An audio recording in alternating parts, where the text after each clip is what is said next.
నమస్తే, welcome to సంపద finance fast forward. RBI బ్యాంకులు ఎన్బిఎఫ్సిల కోసం డ్రాఫ్ట్ డేటా గవర్నెన్స్ నిబంధనలను విడుదల చేసింది. కస్టమర్ డేటా భద్రత, నాణ్యత, గోప్యతను బలోపేతం చేయడం దీని లక్ష్యం. ప్రతి సంస్థలో ఒకే విశ్వసనీయ డేటా మూలం ఉండేలా చర్యలు తీసుకోవాలని సూచించింది. ఈ ముసాయిదా మార్గదర్శకాలపై ప్రజల అభిప్రాయాలను ఆగస్టు 17 వరకు ఆహ్వానిస్తుంది. Pension fund regulatory and development authority NPS సభ్యుల కోసం ఎన్పిఎస్ ప్రైడ్ దిశ అనే కొత్త డిజిటల్ టూల్ ను ప్రారంభించింది. ఇది వివిధ పెన్షన్ ఫండ్ల చారిత్రక పనితీరు, రాబడులను పోల్చి చూసేందుకు సహాయపడుతుంది. అలాగే 5,000 రోజుల వరకు ఎన్ఏవి డేటా, ఎస్ఐపి తరహా రాబడుల విశ్లేషణను అందించి సభ్యులు మెరుగైన పెట్టుబడి నిర్ణయాలు తీసుకునేలా దోహదపడుతుంది.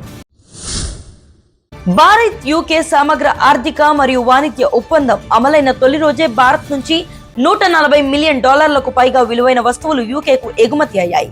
ఈ ఒప్పందంతో వస్త్రాలు, రత్నాలు, నగలు, ఇంజనీరింగ్ ఉత్పత్తులు, సముద్ర ఆహార ఉత్పత్తులు వంటి అనేక వస్తువులకు సుంకం లేని ప్రవేశం లభించింది. దీంతో భారత్ యూకే ద్వైపాక్షిక వాణిజ్యం మరింత పెరుగుతుందని ప్రభుత్వం భావిస్తుంది. భారత్ రోడ్ నెట్వర్క్ లిమిటెడ్ మరియు దాని అనుబంధ సంస్థపై కంపెనీల చట్టం 2013 కింద సీరియస్ ఫ్రాడ్ ఇన్వెస్టిగేషన్ ఆఫీస్ దర్యాప్తు ప్రారంభించింది. ఈ దర్యాప్తు ఎస్ఆర్ఈఐ ఇన్ఫ్రాస్ట్రక్చర్ ఫైనాన్స్ లిమిటెడ్ కు సంబంధించిన అంశాల నేపథ్యంలో జరుగుతుంది. దర్యాప్తులో అవసరమైన అన్ని సమాచారం, పత్రాలను అందించి పూర్తిగా సహకరిస్తామని బిఆర్ఎన్ఎల్ తెలిపింది. యూపీఐ క్రెడిట్ లైన్ ద్వారా క్రెడిట్ కార్డు లేకుండానే యూపీఐ ద్వారా వెంటనే చెల్లింపులు చేసి తరువాత నిశ్చిత గడువులో డబ్బును చెల్లించే సౌకర్యం లభిస్తుంది. బ్యాంకు ముందుగా ఆమోదించిన క్రెడిట్ పరిమితి నుంచి చెల్లింపులు జరుగుతాయి. దీనివల్ల డిజిటల్ చెల్లింపులు మరింత సులభతరం అవడంతో పాటు అవసరమైనప్పుడు తక్షణ రుణ సౌకర్యం కూడా అందుబాటులో ఉంటుంది.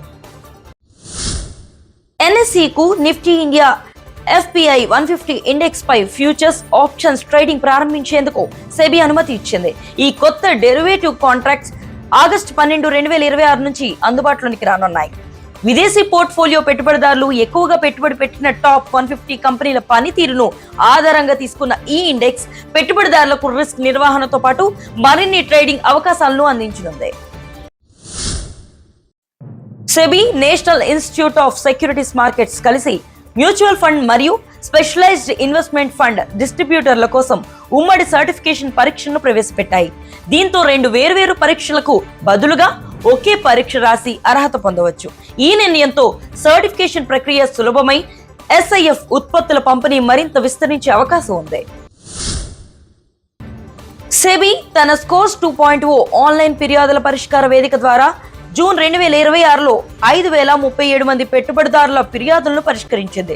అదే నెలలో 5,035 కొత్త ఫిర్యాదులు నమోదవగా పెండింగ్ ఫిర్యాదుల సంఖ్య స్వల్పంగా తగ్గింది. ఈ నివేదిక ద్వారా పెట్టుబడిదారుల సమస్యల పరిష్కారం మరింత వేగంగా, పారదర్శకంగా జరుగుతుందని సెబీ తెలిపింది. సెబీ ఈక్విటీ డెరివేటివ్స్ మార్జిన్ విధానంలో మార్పులను పరిశీలిస్తుంది. రిస్క్ పరిమితంగా ఉన్న ట్రేడింగ్ వ్యూహాలకు తక్కువ మార్జిన్, అధిక ఊహాజనిత ట్రేడింగ్ కు కఠిన నిబంధనలు తీసుకురావాలని యోచిస్తుంది. అలాగే 1 సంవత్సరం గడువు ఉన్న F&O కాంట్రాక్టర్లకు ప్రోత్సాహకాలు ఇవ్వడం ద్వారా దీర్ఘకాలిక హెడ్జింగ్ ను ప్రోత్సహించే దిశగా చర్యలు తీసుకునే అవకాశం ఉంది. మార్చ్ 2026లో భారత్ రిటైల్ ద్రవ్యోల్బణం 3.40% నమోదైంది. ఉల్లిపాయలు, బంగాళాదుంపలు, పప్పు ధాన్యాల ధరలు తగ్గడంతో ఆహార ద్రవ్యోల్బణం అదుపులోనికి వచ్చింది. అయితే టొమాటో, క్యాలీఫ్లవర్ వంటి కొన్ని కూరగాయల ధరలు ఇంకా కొంత ఎక్కువగానే ఉన్నాయి. మొత్తం మీద ద్రవ్యోల్బణం ఆర్బీఐ లక్ష్యం పరిధిలోనే కొనసాగుతుంది.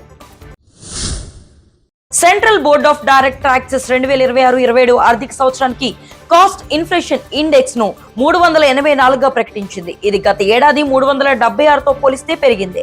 ఈ సూచికను దీర్ఘకాలిక మూలధన లాభాల పన్ను లెక్కింపులో ఆస్తుల కొనుగోలు ధరను ద్రవ్యోల్బణానికి అనుగుణంగా సవరించేందుకు ఉపయోగిస్తున్నారు.